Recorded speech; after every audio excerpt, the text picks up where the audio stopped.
tell y'all? You tuning into the best morning show on the globe. It's Brad and Emery in the morning, y'all. LeBron or Jordan, either one when I'm performing. Crossover, buzzer beater and I'm scoring. Rattle and Emery in the morning. Every play they on it. Every day I'm balling. Who's the coach? Who's the GOAT? Like Brady and Belichick, best show on the globe. And they embellish it. Y'all pin Ziffy, I'm Ken Griffey or maybe Mahomes. I stay in the zone, whether man to man or play in the zone. They can't stop me. Mayweather boxing, Curry with the shot, man. We just the best to be. Can we have our SB, please? This was meant to be. Every morning with Bradham and Emery. Yes, sir. You know the vibes. Bradham in the morning. Marques, Bradham, Justin, Emery. Yo. I almost came in there. I got used to saying it. I almost came in. We almost double attacked it. Yeah, we almost had to jump in. Hit the music. Gotcha. I didn't. I thought we were done with this. I'm not gonna say I thought we were done with this, but I thought it would be a while till we heard the sounds of this. Well, at 7:55 this morning, Jeff McClain drops a. Oh no! This dropped at 5 a.m. It was 5 a.m. Okay. 5 a.m. or. Well, my timeline said 7:55, but okay, 5 a.m. Early. Well, no, it might have hit the timeline at 7:55, yeah. But it hit the papers at 5 a.m. Jeff McClain with a rather interesting article on one Howie Roseman. This guy's dropping bombshell after bombshell this offseason. Yeah, well, I mean, I guess we really shouldn't be surprised that now Howie's being told on, because now it's like, okay, you're telling on us. I'm not surprised. You're telling on us, so now we're going to tell on you. How about that? You got things to say, so do we. So, I think it's now you mentioned yeah. Jason Peters is involved in this. His name's mentioned, right? Yes. I think it's pretty obvious to say he's probably a source of this also. He has to be. I mean, the Lane Johnson story has let me know that he's a source. And he has no loyalty to his organization anymore because he doesn't work for the organization. And we saw the comments that he made about Carson last week. Yeah. So he's chirping. He's chirping. And who better to go to get things from the team than Jason Peters? I mean, he's been here since 2013. He knows the ins and outs of the building. He's a guy that's been kind of entrusted in the inner circle. He has a relationship with Jeff Lurie. Obviously, by default, has a relationship with Howie Roseman. I'm sure he's been in rooms and in meetings where he wasn't the focal point of the meeting, but he's probably heard some things. He's probably seen some things. I think it's obvious in my brain that he is directly connected to this article, and he is one of Jeff McClain's biggest sources. I think you're giving him too much credit, to be honest with you. It's Jason Peters. I mean, obviously, we don't know. We don't know. This we'll is all never speculation, know. Right. I don't believe so, though. I'd buy that he's a source, but one of his biggest sources, nah, I'm out. Sorry, I'm out. I think for me, it just makes the most sense that he's one of the bigger sources, because I just feel like Jason Peters is a guy. He's one of those guys that he looks like a guy people feel comfortable talking to and talking around. Like he has one of those things where it's like Jason's in the room and like there's a serious conversation going on. You feel comfortable that Jason's in the room. You don't care. You don't pay attention. He's just there. And then also too, I feel like he's probably a team confidant. He's been a big leader on this team. Like besides Malcolm Jenkins, I would say over the past 6 years. I mean, I'd say that he's probably, as far as leader on a team, he's a top 5 in the whole NFL. Yeah. As far as one individual team. He's very well respected in that locker room. So when you're very well respected, you get to know things. You get to know people. Like, his insight on Carson Wentz I thought was spot on. It's kind of what I've been saying the whole time about Carson Wentz and a lot of things that happened here. About his tenure here and how he couldn't handle the pressure of Philadelphia. And that's ultimately why he couldn't be here, because he couldn't deal with the day-to-day of being the franchise quarterback for the Philadelphia Eagles. But I digress. I don't want to focus on Carson. It's not about him. That's why I think that he is a big part of this article. Now, I don't think he's the only source, but I think he's a big part of it. I believe he said there's 20 people he spoke to for the story. Which is bad, man. That's bad. Like, you got 20 people in your organization willing to just talk about you? Well, it's not current, or it's. Let me get the exact quote of, because I believe he says it at the top of the article. Let me pull it up. I mean, even if it's not in the organization currently, you got too many enemies. You got a lot of enemies. Howie. Oh, he does have a lot of enemies. A lot of people don't like you, bro. A lot of people don't like you. And I mean, the Lane Johnson. Oh, here it is. Okay, go ahead. More than 24 team sources, past and present. So we're 24. That has been story's been being worked on for the better part of the last 3 months. Wow. And all the people, Roseman, Lori, and Jim Schwartz, all declined comment through team representation and personal representation, not to comment. It'll be interesting if we haven't heard from Jim Schwartz basically at all. Yeah. Like, it'll be interesting to see, like, if he comes out and kind of talks about, because he's another guy I'd like to hear from about what he thinks about all this. It's funny how he just bounced. He just bounced out and he was like, I'm not. Not only am I bouncing, He's not going to be yeah, here. not only am I bouncing, I'm not coaching this year. I'm making a decision. I don't want anything to do with this. Don't come to me. Don't call me. I'll call you. But it doesn't get any worse. I mean, the Lane Johnson part of this whole thing. Yeah. That like story is pretty damning, isn't it? It is. And like, we were talking about a little off air, and you said something that I want you to say again, because I have an analogy that popped in my head when you were describing this about Howie Roseman, who I think he is. So you want me to give a synopsis of the whole story? Yeah. Okay. In So case people didn't read it yet. Back in, I think it was 2018. Yeah, it was the London year. The London year. Yeah. 3 weeks before the London game, I believe it was a game against the Titans. Okay. Lane Johnson got a high ankle sprain. Now, you think an ankle sprain, okay, that's an incredibly difficult injury to come back from during the season. Yeah. Especially for a big man. Yes. Especially for an offensive lineman. Yeah. And Lane's known to have ankle issues already. Right. To start off with. Mm-hmm. Well, the turf at Wembley Stadium, I believe it's called. Wembley, yep. Over in London. Yeah. Is notorious for not being up to par. And he was worried during pregame workouts and, the week leading up to it. Because they go out there early. They get to work out and over there and everything, try to get used to the time zone a little bit. He was kind of worried about it. He said, I'm hurting. I don't know. I think I should just skip this game. Because I believe the following week they were going into a bye week. And he was going to just, take it easy, then come back for the stretch down the end of the season. Right. Well, Howie Roseman berates him publicly, just in front of whoever's there, heard it. Lane Johnson, he's angry, but he's just, whatever. I'm going to go continue getting ready for this game. This is on game day. This is during pregame. Right. So I'm going to go just get ready for the game. On the way out, Howie Roseman makes another comment to him. Something along the lines of, I'm glad you got your mouthpiece in now, so I don't have to hear you say anything stupid. I might be paraphrasing a little bit, but that's the gist of what he said. Mm-hmm. Well, now Lane Johnson's pissed, takes off all of his pads, starts to just go, jumps in the showers. I'm not playing in this game. I'm out. I'm not going to be here. I'm not going to be here. Jason Peters had to get involved, went to coaching staff, Doug Peterson and all that, up the line further to try to smooth this over.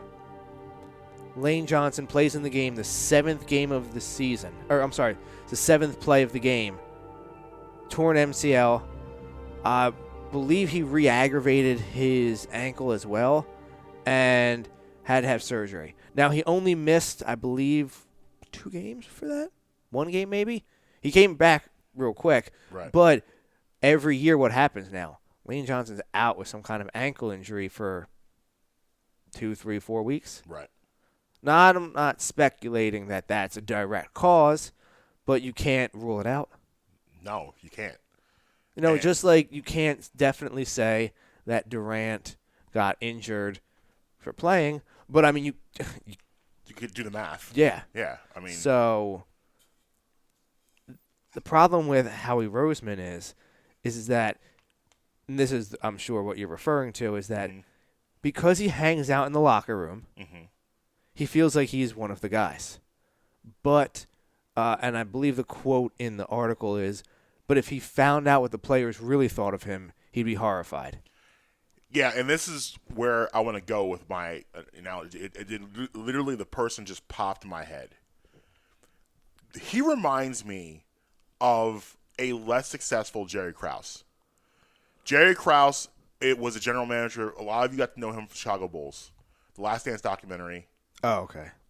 He was a Bulls GM for the entire tenure of that run. Yes. Very successful, by the way, Jerry Krause. Like, one of the most successful general managers of all time. I mean, the things that he was able to pull off, you look at a lot of his moves that he made, they were genius. And not only did he keep got the Bulls 6 titles. Right, not only keep the Bulls, relevant, he built that team. He built that team from basically scratch and turned them into a contender who was a joke of the league and made them one of the greatest franchises in the history of sports. But Jerry Krause and the players had a very rocky relationship. Jerry Krause wanted to be one of the guys. He wanted to have the respect of Jordan and Pippen and those guys.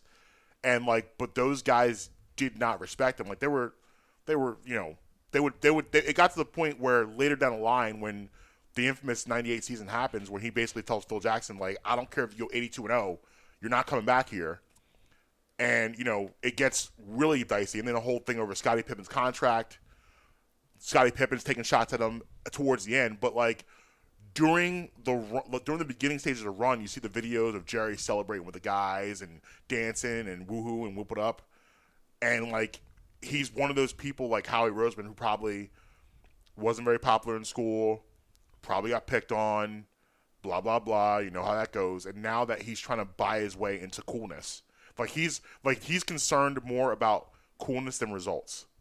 I want to not only have these great results, I want you guys to like me. I want to drink beers with you guys on the weekend. I never had that. So now I'm trying to buy my way into those fraternities. And Jerry Krause had a lot of that in him where he wanted to hang out with Jordan, Pippen, and Rodman and those guys. And he wanted to be in Vegas and partying with these guys and doing this and sitting in the back of the bus playing cards with Michael Jordan and Scott Burrell. He wanted that. Howie Roseman strikes me as that same type of guy. He's just not as successful. So they put up with that stuff with him because what can you say? The guy died of the draft day trade and lands Scottie Pippen. He drafts Horace Grant. He trades Charles Oakley for Bill Cartwright. He has the fourth. He goes out and signs Dennis Rodman for the second run.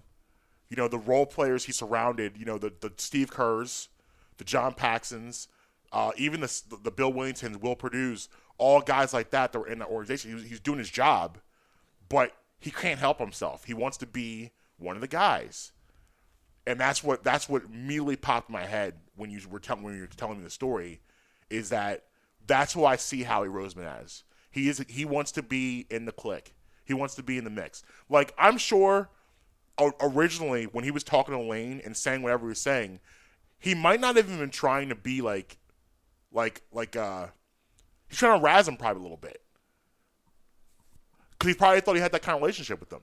It might not have been he's trying Here, I have another quote for you that I actually forgot to mention. Okay.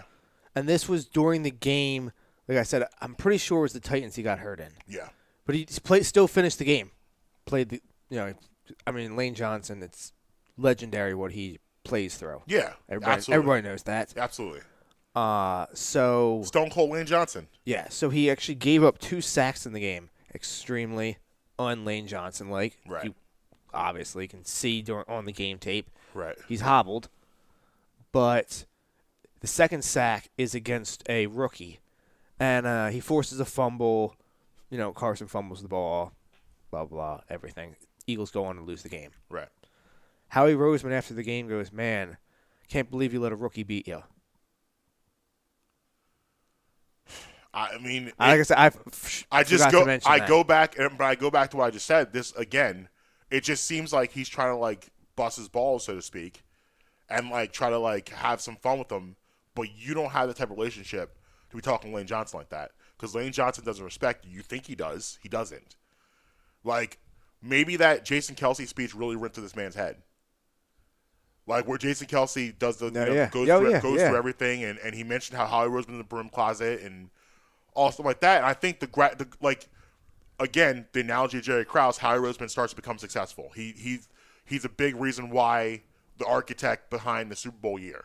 Like he rolls the dice, he gets lucky, but he does do it. So you got to acknowledge it. And like for that brief moment, I think Howie felt like, yeah, I'm in here. I'm in. I'm one of the guys. I'm here. This is what I've always wanted. I've always wanted to be respected like this. And this goes back to the other story he wrote a couple months ago. There's a fat head of Carson in Howie's office. Right. There's I've never been inside the NovaCare complex. And I know they do tours of it. Like I said, I've never personally been inside of it, though. Right. Apparently, over the doorway going into the weight room is a giant picture of Carson. Apparently, walking into the practice bubble that they have, they have like the players all like massive blow-ups of the players all around the top. Apparently, Carson's up there. Yeah, I mean, and even like that relationship. And you can't like when you're the general manager, you can't idolize one player. Yeah, but look at that relationship. Look at how that backfired on you, because you thought that you guys were close, and apparently that's not true either. Like, I think he thought him and Carson were really cool. And at the end of the day, Carson, as is being reported, the only person that Carson wasn't talking to when he left the Eagles was Howie Roseman. He was the only one who refused to talk to. Yeah. So, like, did you think that was your relationship, previous to that? Did you think that's how he felt about you? Probably not. You probably thought you guys were good too. But, it just all circles back to the owner. It all comes back to Jeffrey Lurie because, like, I don't know how you wake up this morning and read this article and read this stuff and you're just not like. Do you know who Andrew Brandt is? The Good Morning Football guy? No, that's Peter King. Andrew Brandt, he used to be, or maybe Andrew Brandt is there too. Doesn't he do a show on NFL Network in the morning? I don't think so. Okay, go ahead. I think you're talking. I don't think so. Talking about somebody else, yes. He used to be the GM. He was the guy who was basically responsible for drafting Aaron Rodgers. Okay, so definitely not. No. Okay, then yeah. No. Yeah. Wrong person. Yeah, no, he used to be a personnel executive with the Packers during the late Brett Favre, early Aaron Rodgers days. Okay. He does a podcast now about like the business side of football contracts and all that kind of stuff. Okay. And I heard him, forget who he was talking to. He was on the radio earlier this week talking to somebody. And obviously he used to be a GM. He's got contacts in the league. Absolutely. He said that around the league, it is well known that Howie Roseman, his job is never really on the hot seat. That it is. This goes back to something that you said a couple months ago, that there is almost a familia. Familia. Yes. La Familia. Yes. Yeah. Relationship. Yeah. Between Roseman and Lurie. He's a concierge. Jeffrey Lurie's the Godfather. But with stories like this coming out, can you look past that? That's where we're going. Is that I don't know how you read this stuff as the owner of the team and you look at like the visceral towards the general manager. Because listen, at the end of the day, the general manager outside of one of the most listened to radio stations in the entire country has a Fire Howie Roseman sign put up by construction workers. Yeah. And like at the end of the day, like the general manager is an extension of the head coach. Like he's the guy that deals with the players almost as much as the head coach does. Like, he's the guy, like, a lot of those general managers, like, they don't do it very often. But, like, if a team's struggling, they'll go in there and do a speech in the locker room. They'll take a player aside and say, yo, what's going on, bro? They deal, like, the general manager has to be a guy that is respected. He doesn't have to be liked, but he has to be respected by the players. And it is blatantly obvious that the players do not respect Howie Roseman. There's a big difference. Like, God, no, like they don't. The thing is, I learned this. I'll learn this a long time ago. So when I first started teaching, my first year as my own classroom, it was a disaster. I had pre-K kids, and it was like October. I'll never forget it. Like, they're doing whatever they wanted to do because I didn't know what I was doing, and like I was good with kids. I've always been good with kids, but like it was no organization. And my mentor came in and took me aside and said, "Let me ask you a question. Do you want to be liked, or do you want to be loved?" I was like, "What?" And she's like, "They like you right now, but they don't respect you." And that hit me like a ton of bricks. And like, she was right. They like me, like they want to play with me. They thought I was a nice guy, but if I ask them to do something, they're not going to do it because they don't respect me. And she's like, "So what do you want? Do you want to be respected or do you want to be liked? Which one would you rather have?" And I said, "Well, I want to be respected." So okay, well, you need to start going out there and earning your respect.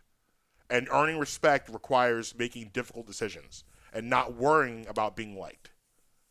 And the thing about being respected is people might not necessarily like you, but they're more inclined to love you if they respect you. And that's what Howie is not. Like, Howie wants to be liked. He wants people to like him. And he's not getting the fact that, like, yo, you need to be going respect first. Like, if Howie goes in the locker room after a 2-game losing streak and tries to talk to the team, are guys tying their shoes? Are guys like, having side conversations?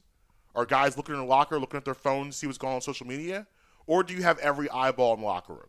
Do you have every eyeball looking at you as you're giving that speech? When you walk in the room, are guys just doing what they want? Like, that was the beginning of my teaching career.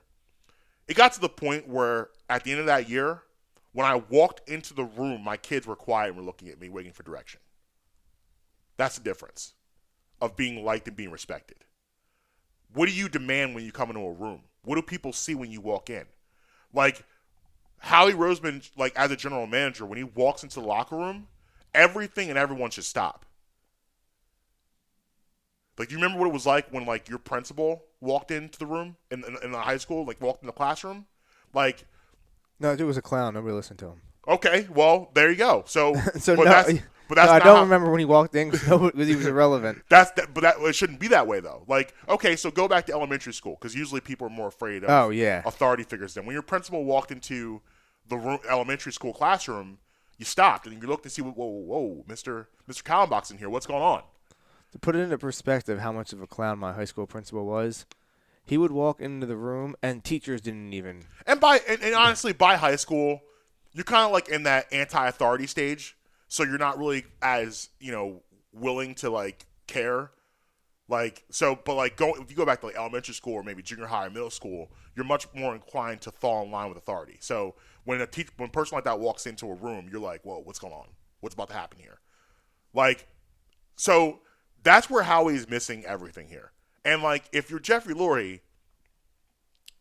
maybe you like Howie. You have a relationship with him. All that stuff can be true. Doesn't mean you can't have one.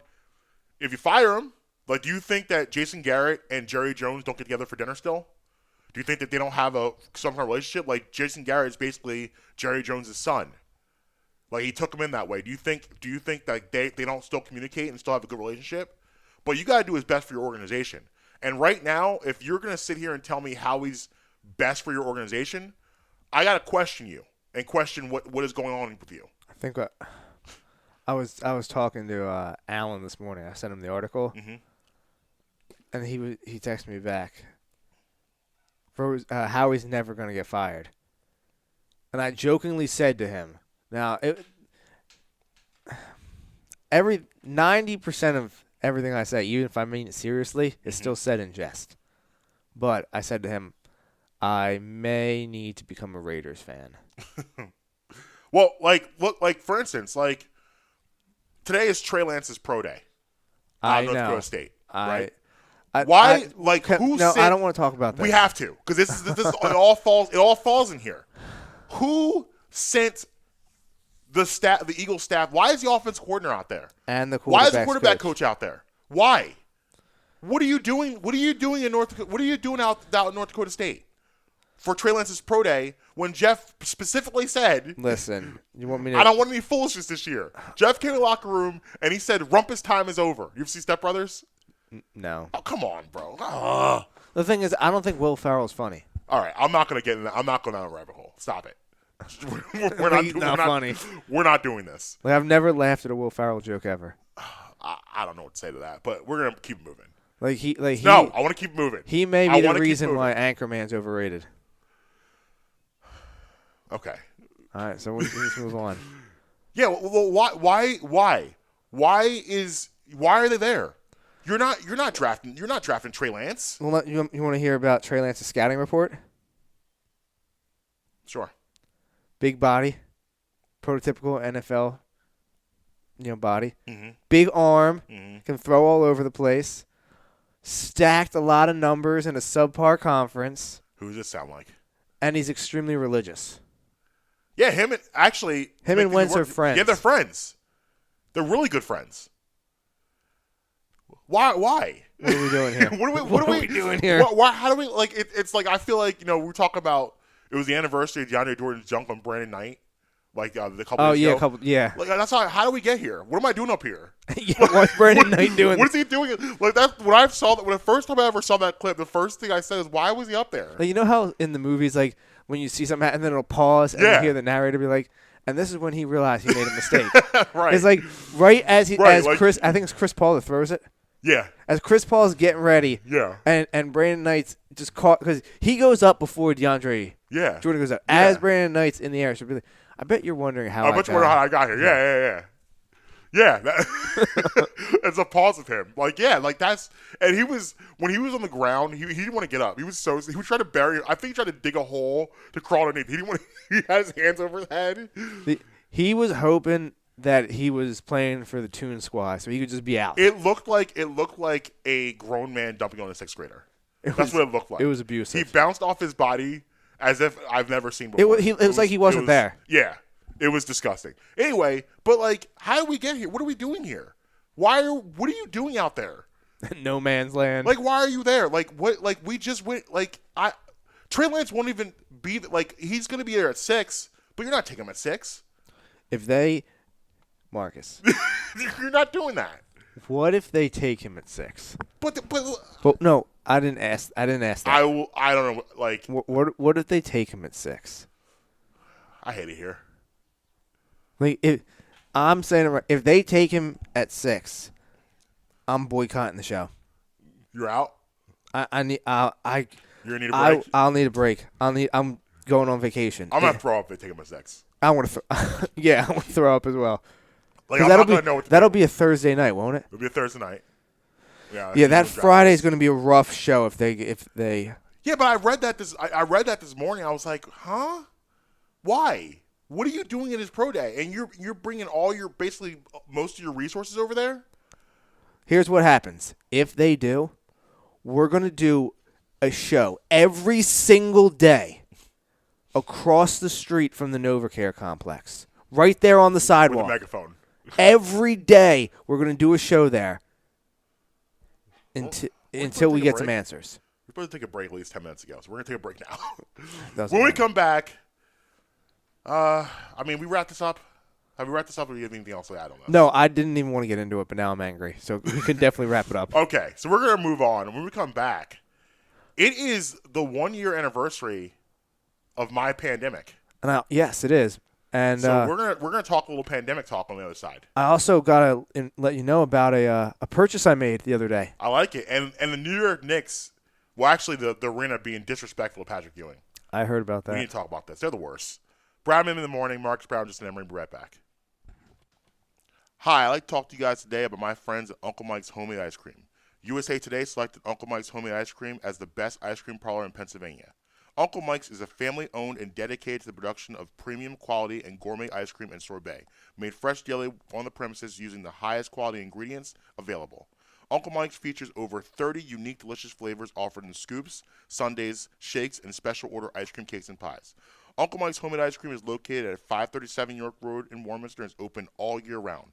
Visit Uncle Mike's and let their friendly staff serve you happiness one scoop at a time.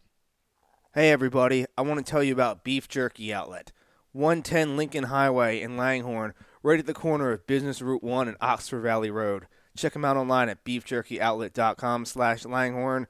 Use promo code BREMI for 10% off your orders. You can check out, they have all sorts of them.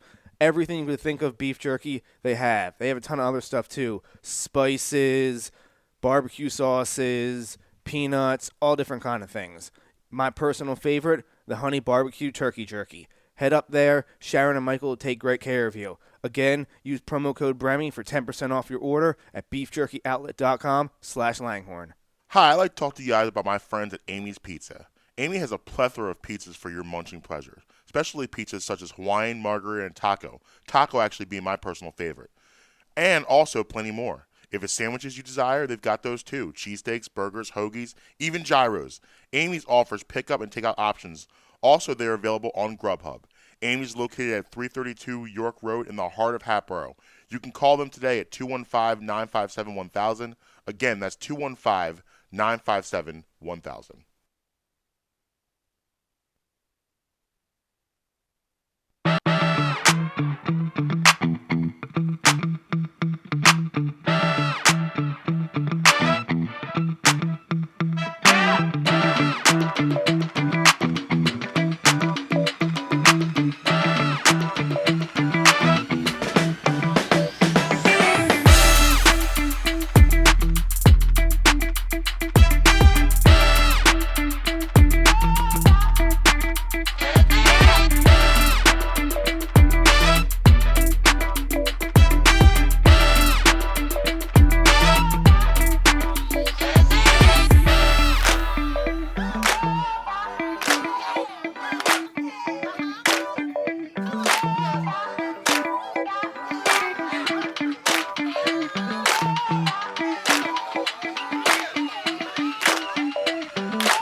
Welcome back, Brown in the Morning. Marques, Brown, Justin, Emery. So today is March 12th, 2021, which makes this my 1-year anniversary of my personal pandemic when it began for me. The clock started it was a Thursday. So I'm working on a documentary and stuff like that. I got a little it was a lot of administrative work at the beginning that I didn't anticipate. So there wasn't really a lot for me to do. So I was starting to get bored. So I needed something to do. So I found this place. It was Obvious Choice Sports, and they go do after school programs with work with kids doing sports after school programs, which is right off my alley. So I started doing that in January of 2020. And so we hit March. So late February, I got approached, and the guy was like, "Hey, would you like to teach a basketball class on Saturday mornings?" I was like, "Yeah." I was like, "Can my son be part of the class?" And he was like, "Absolutely." I was like, "Perfect." So I got to teach my son, and it was a bunch of 5-year-olds. So I was doing that. So I was late to the COVID party. I was not paying attention to this like I probably should have. I think the first mentions of it was probably December 19, and then it really started to ramp up maybe late January, and then it really got serious in February. But I was late to the party, so I wasn't taking it nearly as serious as I probably should have from an earlier standpoint. And we get to that week in March, and I don't know what happened, but it was a Tuesday. I start doing a deep dive, and I was like, oh. Okay. All right. So then Wednesday hits, and I'm kind of starting to freak out a little bit. That Thursday, because at this point now we don't know the effects of what it has on children. My son has asthma. I did too when I was a kid. I grew out of it, which I'm sure he probably will too. Because he doesn't have his asthma doesn't affect. It's more allergy driven. It doesn't affect him playing sports or anything. He can run, whatever, and he's fine.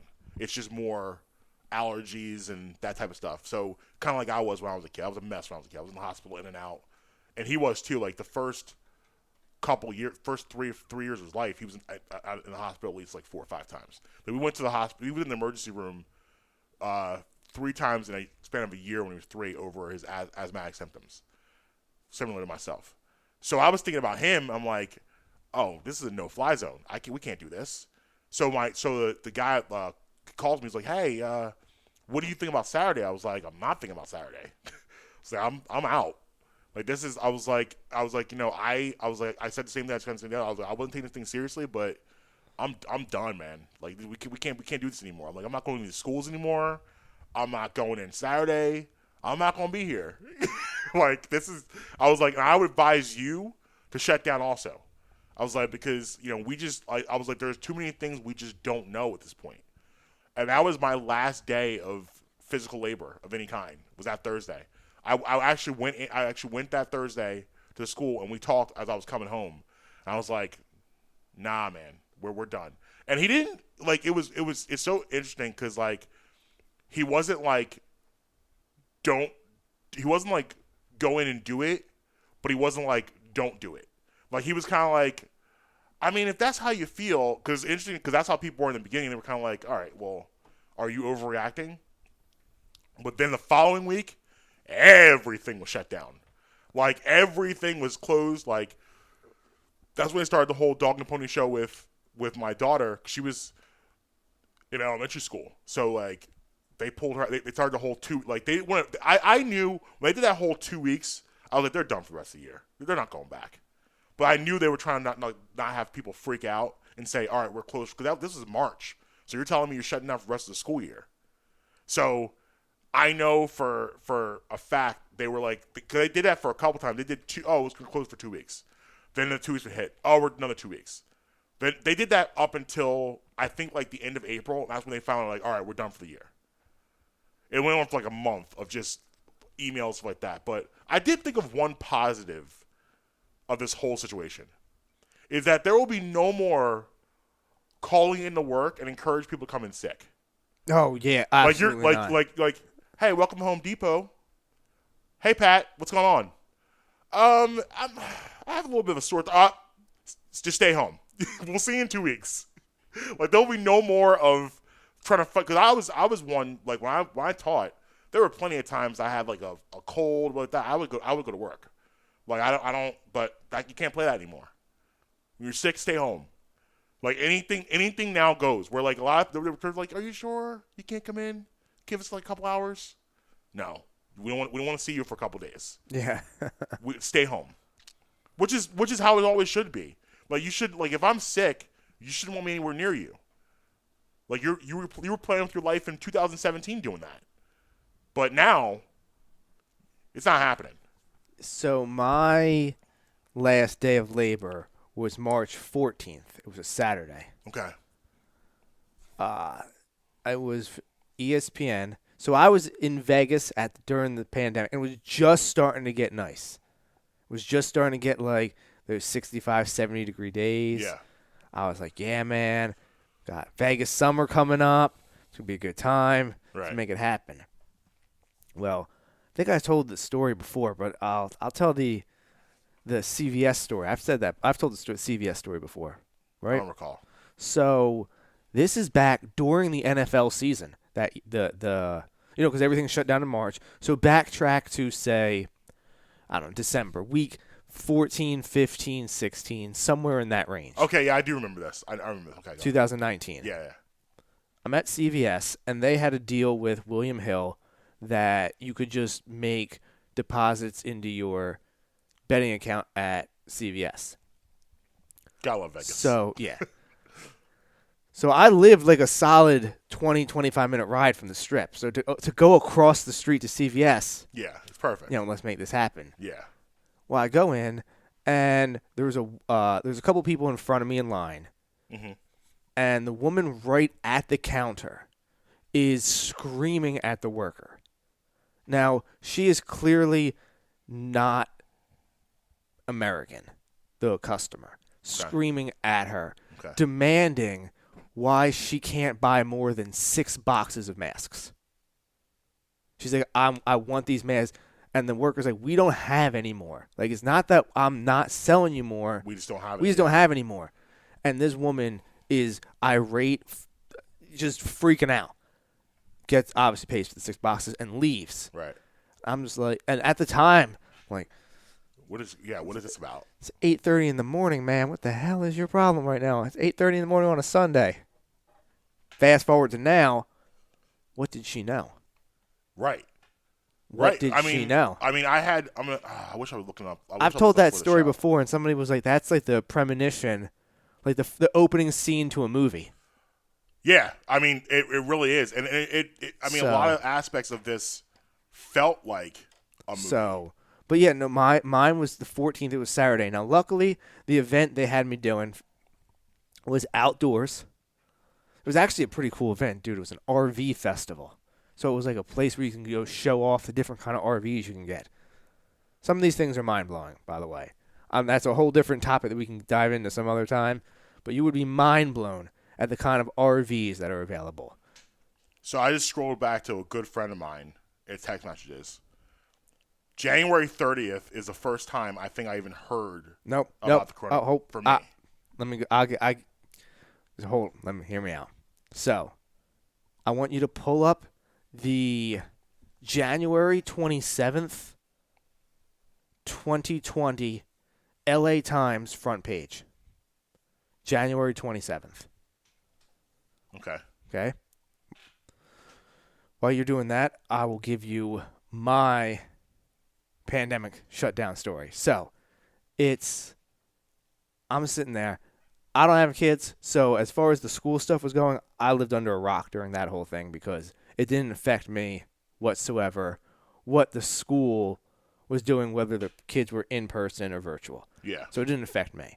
But like you had said, that previous week, the week of, I want to say, the 9th, where it's like Monday, Tuesday, Wednesday, everybody's like, all right, what's this? Well, you remember NBA shutdown day, the Rudy Gobert day? Yeah, that was The I don't 10th, remember I the date, believe. Yeah, but yeah, it was somewhere. I was actively on air when that news broke.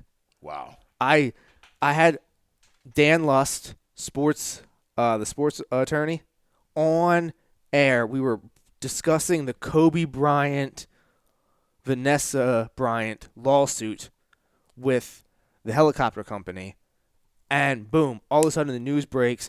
NBA, they pulled the Jazz off the court and canceled the game. And you're sitting here and you're like, what's going on here? So the 14th, that Saturday, everything for me personally goes down. Yes, that's exactly what it is. Yeah, health officials monitor a potential case of coronavirus in San Diego County. This is January 27, 2020. Now, I wasn't paying attention. Now, if you look at the actual, I don't know if you saw a picture of the actual front page, everything's dominated by Kobe Bryant. Right. Yeah, I saw that. Yeah. This story is in the bottom left corner of the front page, which is just a little excerpt of it. Right. That it was back January 27th that it was first being hit in the front page of the LA Times. Yeah, it's crazy, isn't it? Yeah, now looking back at everything. And then like March, that weekend though, the 14th and 15th, that Saturday, Sunday, is the weekend that the world changed. Yeah. And like by March 16th, we were all home. We're all witnesses. And like the thing is that like the thing is too is crazy is that about the whole thing is that like looking now we've normalized it so much, but like when sports shut down, that's when I was really like, whoa, what is happening here? I want to just put something out there to all the people that kept saying this was fake and all that. Yeah. Okay. Take it from someone who saw this firsthand, okay? Mm-hmm. I was at every single Golden Knights NHL home game. They were at home. I was there. Boom. I was at all the casinos doing different things. Every Sunday, Westgate Sportsbook. Check. Every Thursday, what's it called? Tropicana Casino. Check. Do you think that these casinos and these owners of these sports teams are going to shut their doors for one day, let alone 3 or 4 months, whatever it was? Yeah, you know how much revenue was lost over sports being shut down for that couple months? Like how much money was lost? Like the NCAA tournament alone last year stopping, it was like billions of dollars they lost because of that. Like they're just not doing this. They're not going to do that for their own amusement. These people love money. They love money. They're not going to shut down for if they didn't think for a second this was not a real thing. You can. It doesn't matter if it's 10 p.m., 7 a.m., 3 in the afternoon. You can walk up and down the Vegas Strip, and you'll see the same thing. Right. So they don't ever have to close. Right. They're not. Last call's at 2 a.m. They don't have to deal with that. Right. So why are they going to close down for 4 months? Right. It's just, and especially like the casinos closing down. That's what. Yeah, like come on, man. You think a casino's going to close? No, not unless it's serious. And there was never a time that I was ever was like this is fake. Never. Oh yeah. I didn't understand those people that thought that like. So March 23rd, because now, like I said, the 14th. But do you think the government wants to give us money? No, no. The government not. has never, in all the years I've been alive, has never done this much to help people. So, they're doing this out of force, not because they want to. Yes. So, like I said, 14th was my last. It was Saturday. 15th goes by. It's Sunday. Anybody that knows me knows on Sundays I'm barely a person. Like it. Yeah. If you can get access to me on a Sunday, you are extremely high up on the pecking order as far as my contacts. Yeah. On Sundays, I just don't exist. Right. So the 15th, boom, I get an email. I wake up to an email from the boss man that Monday. We're working from home this week, and we'll get back to you before the week's over about the coming weeks going forward. And I look at the schedule, and everything just says remote all over the schedule. I was like, well, okay. So I go in and fire up my computer. I'm like, I guess I'm working remotely this weekend. Well, Right. whatever. So Right. fire it up. Because I was already doing that on like some days anyway remotely. So I was just like, well, I guess I'm just doing nothing this week. Right. You know, Yeah. I'm doing nothing this week. Right. So I get the email maybe like Wednesday. They're like, we're remote till further notice. I'm like, what does till further notice mean? And my boss would mean till further notice means until further notice. I was like further notice. Is it cool? Like, I haven't seen my family in almost a year. Is it cool if I go back to Pennsylvania? And he was like, absolutely. Like, see ya. Yeah. Like, we'll call you. Just make sure you have. They sent me all this gear and everything so I could be outfitted from Pennsylvania and still get in. It's like, let's go. Yeah, perfect. Then it was like 2 weeks later. They're like, "Yo, we're just like everybody's out. Like we're shutting down. Like even remote employees, we're still shutting it down." I was like, "All right." And then like, what's today? The 12th March. Nothing has changed for me since then. Yeah, I mean, I'm status quo I'm since then. I'm still in the same holding pattern. Like we did. You know, like saying status this is quo. how wild it is. So, Like I've traveled. I've been to and from Vegas to Philly. Three times each way. Yeah. During this. Yeah. Now I've driven all times. I did not get on a plane. All 3 times was driving. Yeah. The difference that some of these people in these states take the pandemic to other states. Like Yeah. I might make a lot of enemies right now, but the people of Kansas, I don't know if they even acknowledge that COVID COVID happened. I was stopped at now I do have to say, this is one of the most legendary rest stops I've ever stopped at in my life. Like this place needs a book written about it. Like that kind of legendary rest stop. Okay.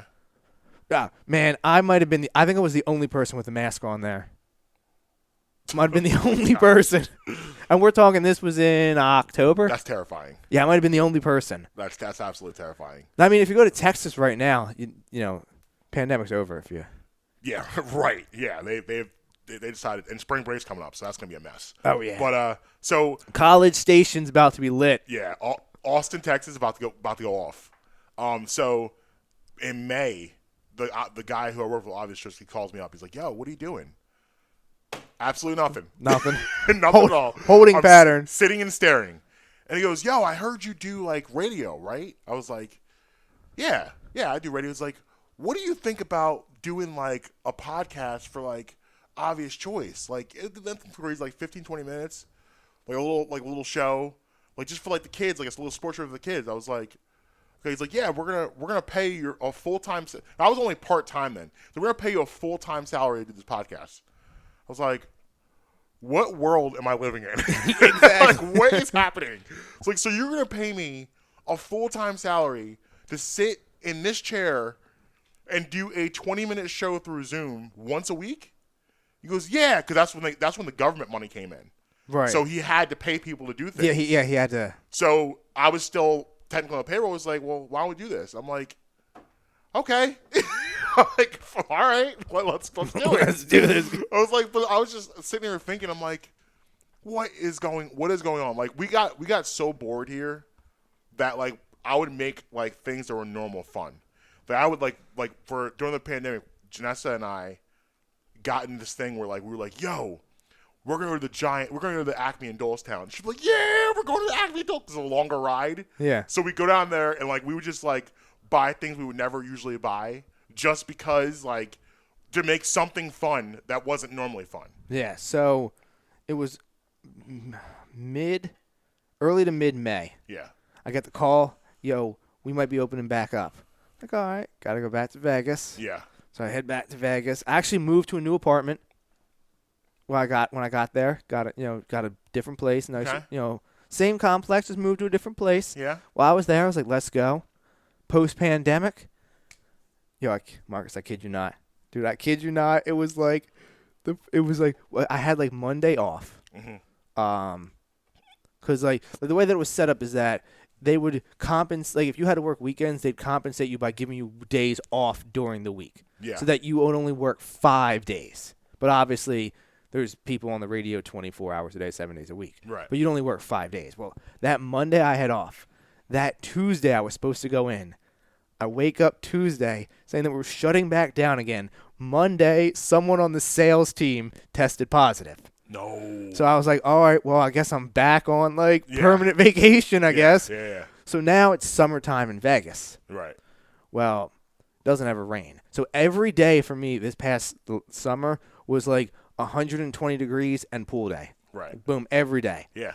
So I was sitting there, I'm like, oh, man, what am I supposed to do? Same thing. I would, like, put my dog in the car, and I'd be like, all right, I'm going to go to, like, I don't know, In-N-Out. Yeah. But I'm not going to go to the In-N-Out across the street. No, I'm going to the one on the Strip. Yeah, we're going on a journey. Yeah. I was seeing some pictures today on Twitter. To walk down the Strip. Like, I walked my dog down the Strip with no cars. Like, I'm saying in the street. I walked in the street. Yeah, that's what I was going to get to. Yeah, how crazy it was to be outside. It was insane. Like, I remember just driving around here in, like, May. Nobody's around. Yeah, in, like, May, June. Not so much June. June, things people start to come out a little bit more. But, like, the April and May, it was eerie. Like, it was weird to see a car next to you. That's how, like, empty the streets were. Yeah. And so you had these really nice days. Seeing the everybody, sun's out. watching everybody on TV doing it from their house. Yeah. Like, seeing the background of people's houses and everything. Like, You know yeah, what was crazy? It was crazy. It made everybody that works in TV, in radio, be like, wait, why don't we just use the same software these people that make podcasts use? Right. Yeah. Yeah, and even, like, I think I was saying, too, before we go to break, I was saying that I think even with the school systems, you're seeing kind of a trial in certain areas of just virtual all the time. Like, for the school district of Philadelphia, they've been bleeding money for years. Like, they have no money. So it makes much more sense to do virtual than it does to not, because they save so much money by not using the buildings, not using heat, feeding the kids, all stuff like that. Like, you save all that stuff by being virtual. I think you're going to see, when this is all over, certain areas of the country, certain schools just being virtual and just not having indoor. I mean, there's already colleges that do that. So right. All it has to do is trickle down into the lower school systems. Absolutely. So, yeah, it's just crazy how much we normalize this now, but how, like, reflecting back to a year ago, how weird all of this stuff was. Yeah. Now, on the other side, you already know I got my margaritas hat, right? I do. Wait till you hear what I got. Oh, boy. Got something coming. Oh, boy. Brad Memory in the morning. Marques Brown, Justin Emery. Be right back.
confusing about that?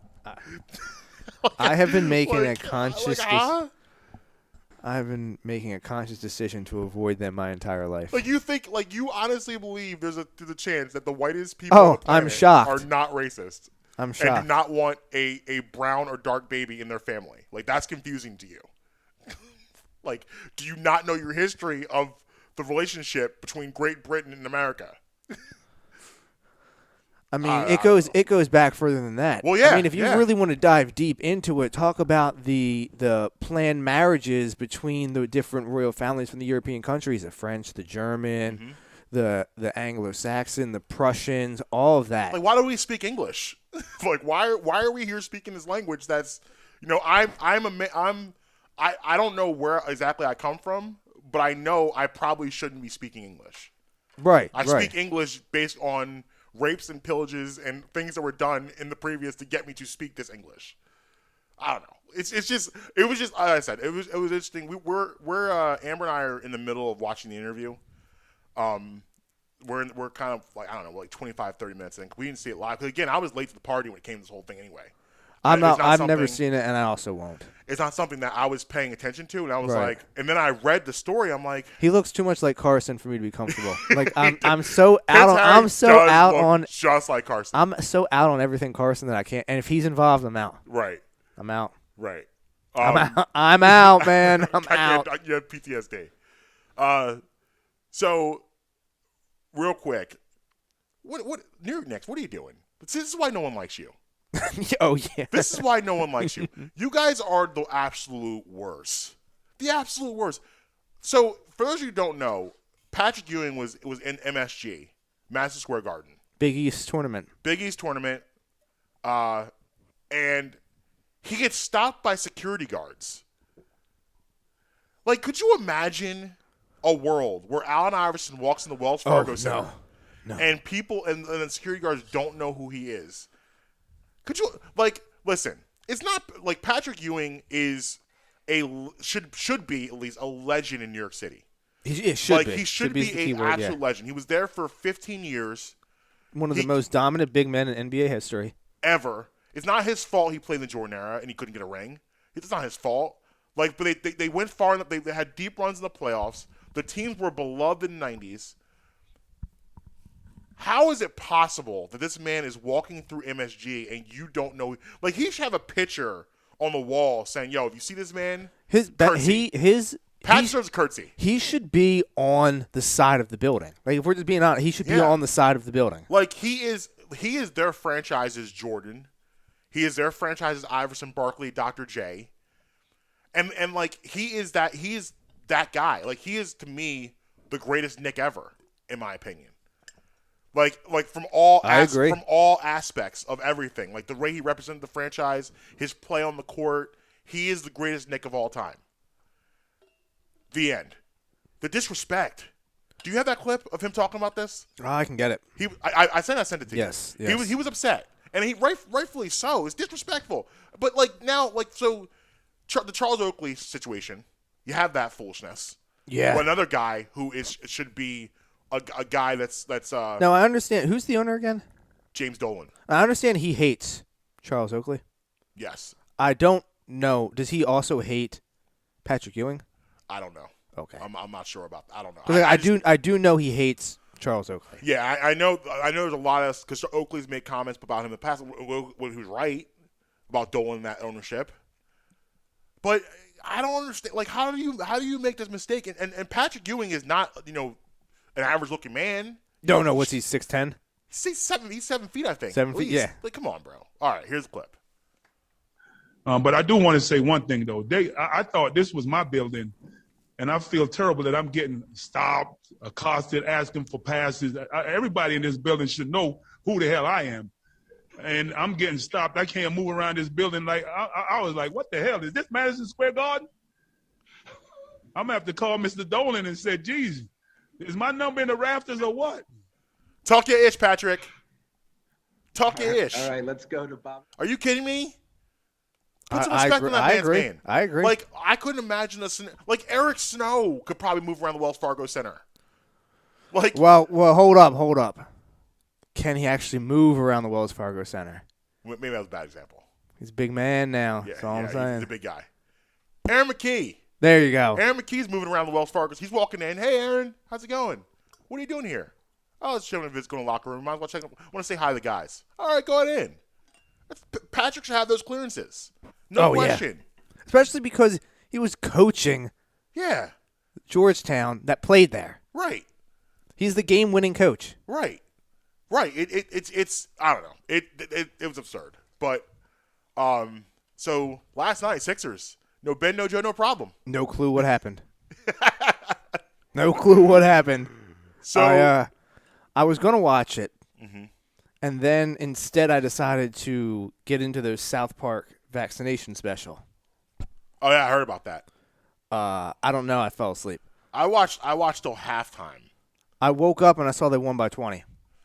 Yeah, I mean, so I have no clue what happened. So feel free to. Well, you get a good second half out of Toby. Toby gives you 24. Danny Green had a nice first half. Looks like he tailed off a little bit, but Bradley didn't miss in like the first quarter. So who is this guy? Tony Bradley. Yeah, is their third center, but okay. I'll be honest with you.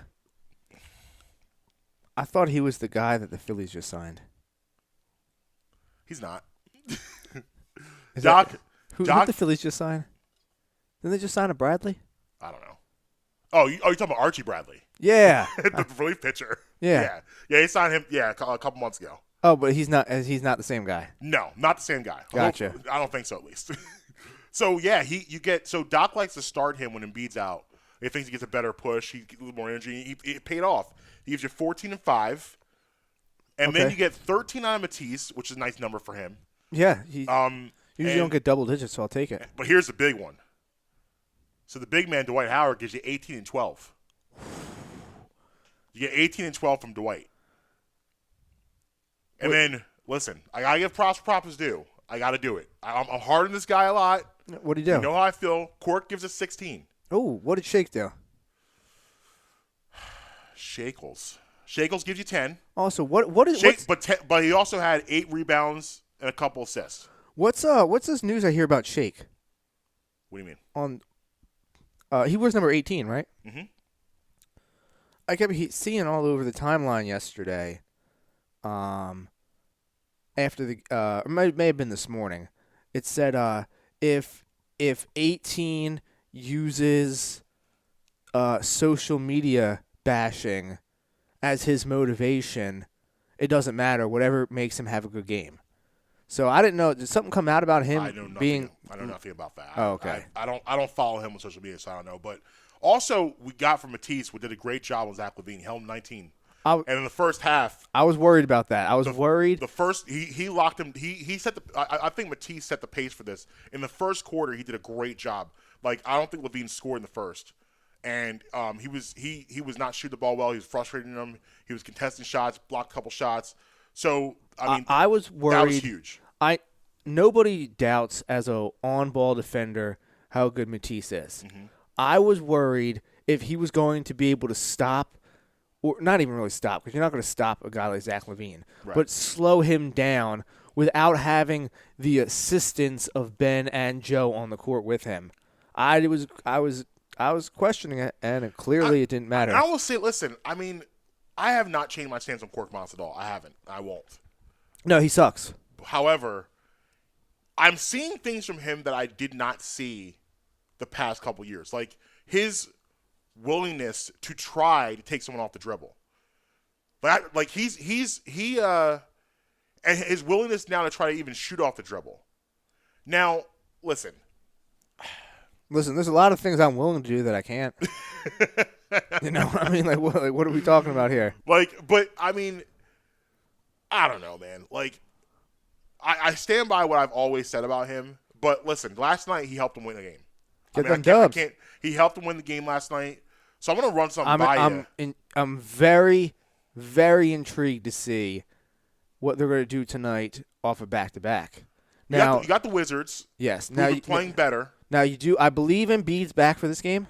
He should be. So that'll be a big boost because you're going to still need Dwight to come in and spell Embiid. Right. So you don't want to have how many minutes did Dwight play yesterday? 24.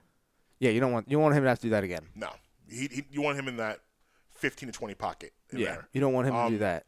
So I'm gonna run by you. So right now, a trade rumor is out there for the Sixers. Okay. This involves a couple teams. Okay. So Victor Oladipo would end up in Denver. Oh, okay. Okay. Okay. Now this is a name we talked about before that I know you weren't too into. So I'll mention that name first. PJ Tucker here. I like him a little bit more than you do. I think he could. You like him a lot more than I do. But here's a name I like that I kind of forgot about. That if he's healthy, could help him out a lot. As Will Barton. Will Barton is an interesting name that will come here. Who? Will Barton is a guy who he's Who's he play for? Denver. Okay. He's been hurt. Who are you giving up for him?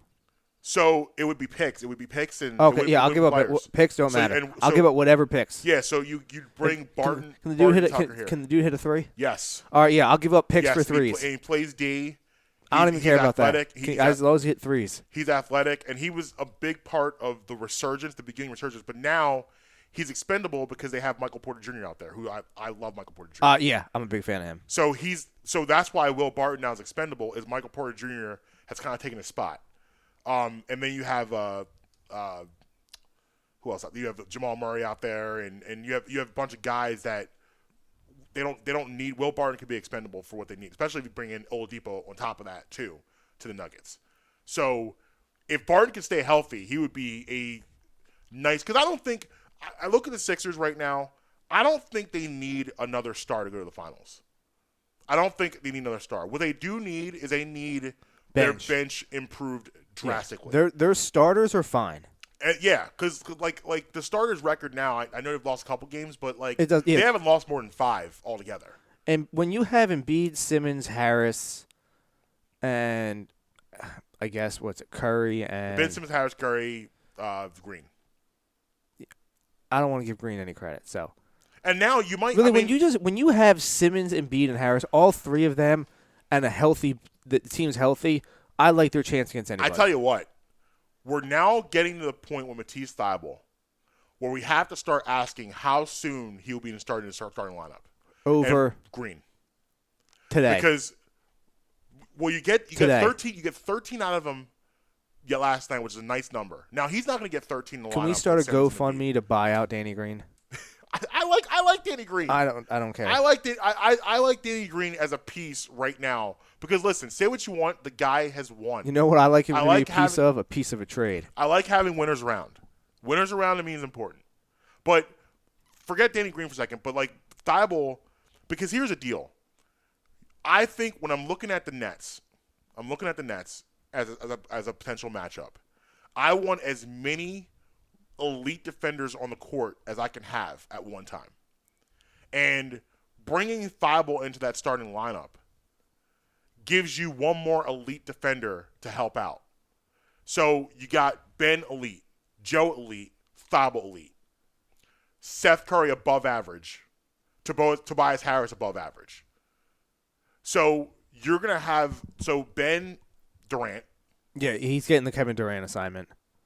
Thybulle, I don't know if I go Harden yet because Harden's so crafty. Harden's super crafty and super really good at getting you to foul him. That's what he does best. So I don't know if I think I would go Matisse on Kyrie. I think that's the move because Kyrie, he's a great ball handler, but I wouldn't say he's crafty. He's just really good with the basketball. Yeah, he's a good. So I think that matchup makes more sense. And then I take maybe a Curry. And put the him difference is that Curry will cross you over. Mm-hmm. Harden will get you to foul him. Right. So I put Curry on Harden, and then you have Embiid patrolling. Yeah. Patrolling and helping, because you're gonna have you have your rim protector. Right. So you're gonna have probably Jordan starts for them still. Because I think they're gonna bring Blake off the bench. They're gonna bring Blake off the bench. Jordan's I guess it really depends if they get Drummond. Yeah. Drummond makes it a little more complicated because you can't just leave him.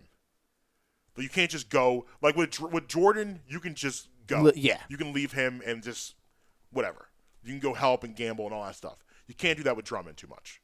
He'll burn you. So that's gonna be interesting to see how it plays out. But I'm now getting to the point where I'm starting to ask the question: when do you think about starting Matisse Thybulle? Today. Now. I think I'm starting, because here's the thing with him is like they're worried about his shooting. I say it doesn't matter. I'm not. What you get from him offensively, I think, is a bonus. And I think they have enough offensive firepower. Now that Ben's being more aggressive, now that Toby's your second scorer, now that Embiid's MVP Embiid, I don't think you need a lot from Thybulle. Listen, whatever you get out of him just has to be better than Danny Green. Now you put. I'm not going to do the trade yet, but now I bring Green off the bench with Shake. I like Green playing the second unit. I'm okay with that. I think second unit Green could be very helpful. I would rather get him out of the starting lineup. I'd rather get him off the team. I know, but that's not going to happen probably. I would rather for this year get him off the starting lineup and bring him off the bench, because I think Thybulle right now. Then your bench would be Shake, obviously, off the bench. Green. You still need another piece. Yes. And then obviously Howard's your backup center. You always got to. Yes. I feel like your backup center doesn't get put into your bench equation just because you have to have a backup center. Right. It is what it is. Right. So, but you need 3 rotational pieces in the playoffs. But as a depth standpoint, having Dwight Howard as your backup center really pays off in May and June. Because the idea of what Dwight Howard's going to do is he's going to be annoying and tenacious, and he's going to cause whoever's guarding him center to foul him. Because that's what he's good at. He fights for his offensive rebounds. You get those ticky-tack fouls of going for loose balls. He's I also have to 50, give props balls. to Dwight Howard for believing he's never committed a foul in his NBA career. Yes, never happened. No one argues a foul call like him. Hands up. Hands up with the mouth open. What? So that's where we're at next. So the deadline again is next Thursday. Yes. And I really want to see the I'd be Sixers. shocked if they don't make a move. If they're going to make a move. I'd be shocked if they don't make a move. It depends. They're definitely making a move. It's just what the move's going to be. Would you move Green and Maxey? For what? A piece. Like would you remember I how I was like, would you move Shake? Would you move? What was that? Who did I use? Was it Shake? Yeah. But if you got Levine back. Oh, so yes. But I'm saying, absolutely. You know, is Green a guy who you'd move? Because I know you said you don't want to move players, you want to move picks. Yes. But I'd rather. Is Green for the right guy? Are you willing to move Green? Yeah, I'm willing to do. Listen, I'm willing to do anything. I want a championship this year. I'm getting greedy. We have the number 1 seed. So who would you not? Who's not being touched? The obvious. The big four. Embiid, Simmons, Harris, Thybulle. Are those really? I would rather not trade Curry. But what it all comes down to return on investment, though. Right. But there's got to be guys you're not touching. Are those the 4 you're not moving, no matter what? Harris, yes, Embiid, they're Simmons. non-negotiables. I'll listen to anything else. So that's what I was getting at. So we'll see. I mean, like I said, I think they could get away with getting to the finals without another star. I think the primary thing for me is getting this bench They upgraded. need to get this second unit ready to roll. Right. I want to be a hockey team. I want shift Yes. changes. Yes. Like the Warriors during their run, obviously you had the Clay, Steph, and all that stuff. But like their bench, when you had Barbosa coming off the bench, you had what's his name? The guy that broke his leg, played for the Clippers, broke his leg. Why can't I think of his Paul name George? now? No. Clippers broke his leg. Sean Livingston. Oh. They had Livingston off the bench. You had Barbosa. You had what's the big guy? Festus Azul come off the bench. You had guys like that. It made them basically 2 starting lineups. Yeah, at one point you had McGee on the team, but it made them basically 2 starting lineups. Yeah. So it was a hockey team. Like you're taking out 5, you're putting 5 guys in, but you're not losing anything. That's what I want for the Sixers. I agree. Anything else to add? Not to the Sixers. No. Any final thoughts? For the Sixers? So No. So what was your purchase? Oh man, so I've been diving. Everybody knows I've been getting into these minor league hats. Yes. Guess what came in stock for me? Minor league Emery. Yes. Guess what came in stock for me? What's that? The steamed cheeseburgers hat. The cheeseburgers hats arrived? Now it hasn't arrived. It has been ordered. It is en route. It's en route. We should be able to have it by the show on Monday. I like it. If not, we will have it for the show on Tuesday. I got 2 T-shirts I ordered while I was on my vacation. I still haven't received them yet. I don't know what's going on. Well, yeah, that's definitely an issue. I don't like it. I would definitely wouldn't like it either. I'm not happy. I would. It's been like 3 weeks. Yeah. Oh yeah, I'd be filing a complaint. I'm getting right to this. I think I'm gonna give them to like Monday or Tuesday, and then we're going to emails. Yeah. Oh, for sure. We're going to emails, and then we're going to some refunds. Yeah. And I still want my product. Yeah. Absolutely. I actually sent me an extra shirt. Yeah. All of those things. Everything. Did you catch the show yesterday? I did not. I'm hot right now. Oh yeah, you were talking the hockey and all. Yeah. Hockey, I'm Mr. NHL right now. Yeah, you're NHL Justin. I'm Mr. NHL. I'm also Mr. Movie Phone. Look at you, the movie phone. I came back. It was almost grim. It was almost grim. You had a big fourth quarter. Big fourth quarter. I was up 3-0. I was like, man, I'm sitting there talking trash. Because Mike's a hockey guy. He's a hockey guy, yeah. I'm sitting there running my mouth. Boom, he runs off 3 that I get wrong. All of a sudden, oh man. 50 seconds left. He drops me a very, very casual name on the last one. I don't know. I put up a Hail Mary. Good. Come down with it. Backdoor cover. Backdoor cover. I like it. 3 straight. That's officially a streak. We're on a streak now. We are on a streak now. We're in the middle of a streak. We are hot. witnessing history. Yes. So stay tuned to that next week and see if you can remain hot. I feel good. I mean, as you should. I took the first couple weeks were rough. Yeah, you picked it up. We picked it up. We're good. Picked up steam. You're following through. We're rolling along, man. I like it. Gaining momentum. Yes. So tonight, Wizards. Hopefully, we can get another dub because that's what it's all about now. Packing, stockpiling dubs. Don't forget what's on Sunday. Ben's back. So are fans. Yes. At home. So welcome back, Ben. I'm interested to see what the Omnion's going to be because Philly, we always do something special. I know they've been thinking about this, how they're going to do it to make it the most effective crowd noise they can have. Are they going to have somebody ring the bell? Gotta. We should have a fan ring the bell. It should be a fan. A fan deserves to ring the bell this week. Should it be that old guy that sits courtside? Yes. Yes. That's exactly who it should be. I don't know his name. I really should know his name because he's. Is he a part of the team? I don't think so. I think he's just a super. I think he's just. Well, he's at away games too. I think he's just like a retired rich old guy who's just like, let's go Sixers. Well, he knows those. I mean, they'll go up to him, they'll dap him up. Oh yeah. They talk to him like he's a family. He's part of the family. He's like. He's what Howie wants to be with the Eagles. He's probably more respected the Sixers than Howie is with the Eagles. Oh yeah. Oh if he went in the locker room and gave a speech, he's shutting everything down. I mean, they have Meek Mill doing backflips with the dance team in the hallway. Yeah. Like, what are we doing here? Howie can't do that.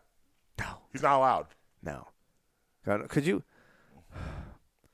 He's the guy who you sit there and you're like, yo, everybody's talking about this great, like, we're going to have a party, blah, blah, blah. And you walk in and he's like, hey, what are you guys talking about? We're like, nothing. Bro, you know how creepy he is backstage. Like, he's like, the dance team's like next to him or something like that. Our cheerleader's like, hey, I'm Howie Roseman.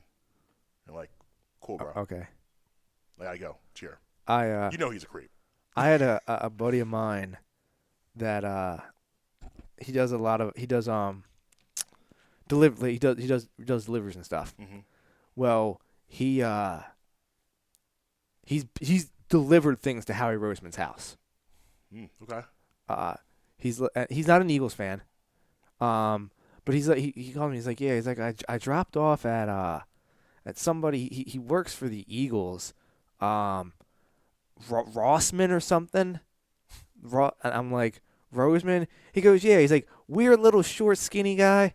And I was like, yeah. He goes, yeah. He's a strange dude. I don't know whatever he does for the Eagles, but everybody that works with him, I bet he thinks he's a weirdo. And I'm sitting there, I'm like, this guy's a general manager. Yeah. Yeah. Like, even the delivery driver knows this dude's a weirdo. This is not what's supposed to be happening here. No. Apparently he's got a good jump shot, though. Roseman? That's what I hear. Listen, you can have a good jump shot and not be good at basketball because you're good at playing against air. That's true. I mean, you can. It's hard for me to picture him doing anything athletic, though, to be honest with you. In all honesty, how athletic is this? Yeah, he definitely shoots like way over the head. Like he definitely like starts up there. You know, Like he's playing against air. You know what I mean? Yeah. He also, I bet you, he's one of those guys that have the thing underneath it, so when it comes in, the ball rolls back to you. Yeah, he definitely wears goggles too. Oh yeah, He's a goggles man. Goggles, double knee pads, double elbow pads, headband. He also seems like the guy who comes out in like all completely fresh gear that can't play. Like he's got like the whole. You ever seen the videos of the guy who's dressed up? I think he's playing at Rucker Park, but he's in the full decked out Jordan gear. Yeah, and you're like, one of what are you one of doing? the biggest no-nos. Like I will never have you on my team if I see this. If you're wearing a jersey to play ball, out. Oh, I know you suck. Disagree. I think it depends on the sport. Let me emphasize. I think it depends on the sport. I'm talking basketball. Okay, that's fair. If I see you come out in a Charles Barkley jersey, out. I'm out on you. You can wear the shorts of a team, but it needs to be like either you can wear your personal, like if you have a personal jersey you want to wear of yours, that's fine, or a cutoff T-shirt. But if you're wearing like a Jordan jersey, or what if it's like say, what if it's a guy who was on a team that got traded, like an outdated jersey? Yeah, like say it was a jersey that you wore. It wasn't a star player, but they moved. And If it's a role player, like for example, say you have an Aaron McKee jersey in your closet. Okay, that's what I'm saying. If you come out in like a Rodman, like a Bulls Rodman, okay. But if you're coming out in like a Dr. J, or like a Kareem Abdul-Jabbar or Magic Johnson, out. Like what if it's like Iverson Denver though? Not Iverson Six, Iverson Denver. No, you can't do the Iverson on me. No, because like that to me, like, no, you're trying too hard. Fair enough. I can't do it. Now I will say when I often wore a jersey when I would play pickup football, but not. That's different. I don't think that's the same. But not for the I'm wearing a jersey, I'm cool. I'd wear it because the amount of shirts that I would have ripped. Playing. I was going. And this jersey probably looked crazy by like it looked like you played football. Oh yeah, it did. Like it was ripped and dirt. You want to know who it was? Who? Nnamdi Asamoah. Nnamdi. It was Nnamdi. It was a Nnamdi. It was a Nnamdi. Football's different because the thing is, if you can pull on it, it's not going to rip. I was going I went through so much because I used to play. I'm sure you did every weekend. You're out there playing, whether it's basketball or football or whatever it is, and I was just going through way too many. And there's not too many. Because when you're out there, you're always playing as if you're in the pros anyway. Like you're out. I'm trying to take somebody's head off in this game. Like I'm gonna somebody's gonna feel this before this game's over. Football jerseys is not because there's not really too much rules for pickup football because there's not a lot of pickup football. Like you go, I disagree. You play with your friends and stuff. But I mean, basketball is the only sport where you're like, yo, I'm gonna go to the court and find people to play with. And you walk in and people are already playing and you can get a team and you just run. Like football is not designed like that. Like football is very organized where it's like you got to have like 3 or 4 of your friends and like two other people are coming. Then exactly you may get there and there might be 3 or 4 people there. Right. And you might be like, hey, you guys right. play. But you That's can't just show up and be like, we're gonna have to pick up football. And baseball is impossible. Exactly. So like basketball, there are very strict rules to what you do when you get to the court. What you do, how you show up to the court. Like I can tell. Like I got to the point where I could tell a good basketball player the way he drives. I saw someone driving him like, oh, that's a hooper. Like I could just tell. Like yo, he hooping. Like you can just tell like certain mannerisms, like the way a guy walks up. Okay, this is the guy we need on our team. Now generally we would always show up with our 4 or 5. We usually show up with 4, maybe need a 5th. So it was always a debate of like who we're gonna pick up for our 5th. Yeah, we always tried to make it so we come with 5. Which is good too, but like we had 4 guys we really trusted, and then we were like we were good with a 5th. We needed a 5th that didn't do too much, like someone that was just there for like to get some cardio, get some rebounds, and stay out of the way. More like just a body. So like we would look for something that on that line. So I was always kind of scouting who was walking in. But like basketball has rules where I think football, if you wore a jersey, even baseball, if you wore a jersey to play, I wouldn't judge you. Basketball, I'm judging. You can't come with the whole gear on, like the wristband with the matching. You don't want to look too pretty going to play basketball.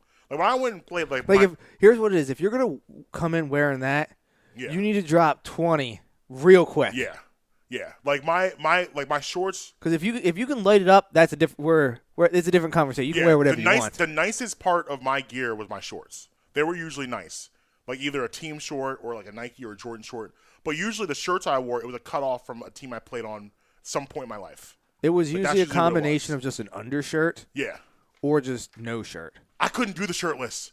Yo, the shirts and skins, I couldn't do it. I don't know why. Whenever I was a skin, I had the worst. Like I couldn't. It was weird to me. I felt I was like, and it's weird. You know, it's weird too. Like when I play, like my basketball shirts, they're ripped down like here. Oh yeah, yeah. So how could I do that? But I can't do shirtless. Doesn't make any sense. I did not mind it for a couple reasons. Number one, I don't necessarily want a shirtless dude all over me guarding me. Yeah, That's number one. That's aggressive. Number two, it was also a second form of defense for me personally. I'm a heavy sweater. Me too. So, do you really want me? Because I will D you up. Yeah. So, do you really want that? No. That's why that's why I was out on shirts and skins. Everyone put their shirts on, leave them on. We don't. I can tell who's on my team, who's not. Pay attention.